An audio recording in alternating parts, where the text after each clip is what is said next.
ഞാൻ ജർമ്മനിയിൽ വന്നപ്പോൾ ന്യൂട്രാബ്ലിങ്ങിൽ ഞാൻ താമസിക്കുന്ന ന്യൂട്രാബ്ലിങ്ങിൽ ബോർഡിംഗ് ഹൗസിലെ എൻ്റെ മുറിയാണ് ഞാൻ നിങ്ങളെ പരിചയപ്പെടുത്തുന്നത്.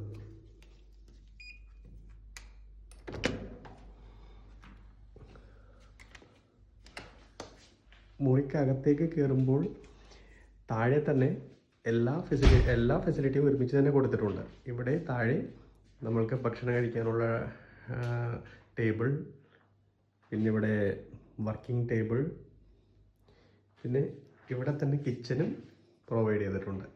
കിച്ചണിൽ അവൻ, ഇവിടെ ഫ്രിഡ്ജ്, പിന്നെ കട്ട്ലറീസ്, സ്റ്റോറേജ് ഏരിയ, ഇതെല്ലാം ഈ താഴെ തന്നെ പ്രൊവൈഡ് ചെയ്തിട്ടുണ്ട്. ബാത്റൂമും താഴെയാണ് പ്രൊവൈഡ് ചെയ്തിരിക്കുന്നത്.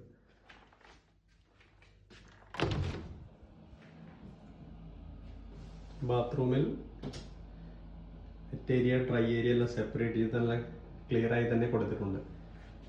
വാഷ് ഏരിയയും പ്രൊവൈഡ് ചെയ്തിട്ടുണ്ട്. ബെഡ് കൊടുത്തിരിക്കുന്നത് ഇവിടെ ഒരു മെസനൈൻ ഫ്ലോർ പോലെ ചെയ്തിട്ട് അതിന് മുകളിലാണ് ചെയ്തിരിക്കുന്നത്.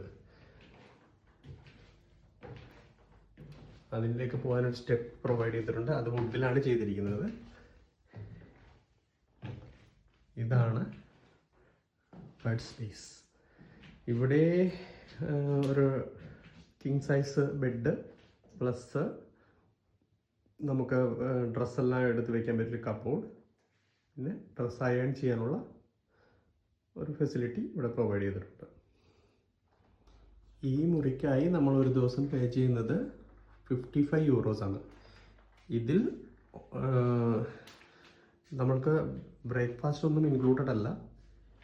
ഇതിൽ നമുക്ക് കുക്ക് ചെയ്യാനുള്ള ഫെസിലിറ്റീസ് എല്ലാം ഉണ്ട്. സാധനങ്ങളെല്ലാം വാങ്ങി നമുക്കിവിടെ കുക്ക് ചെയ്യാവുന്നതാണ്. ഇവിടെ വരുന്നവർക്ക് ഇത് യൂസ് ചെയ്യാവുന്നതാണ്. ഇത് മെയിനായിട്ട് ബോർഡിംഗ് ഹൗസ്, ഇത് ന്യൂട്രാബ്ലിങ്ങിലുള്ളതാണ്. ജർമ്മനിയിൽ പലയിടത്തും ബോർഡിംഗ് ഹൗസ് ഉണ്ടെന്നാണ് അറിവ്. നിങ്ങൾക്ക് ഇവിടെ വരുമ്പോൾ ഇത് യൂസ് ചെയ്യാവുന്നതാണ്.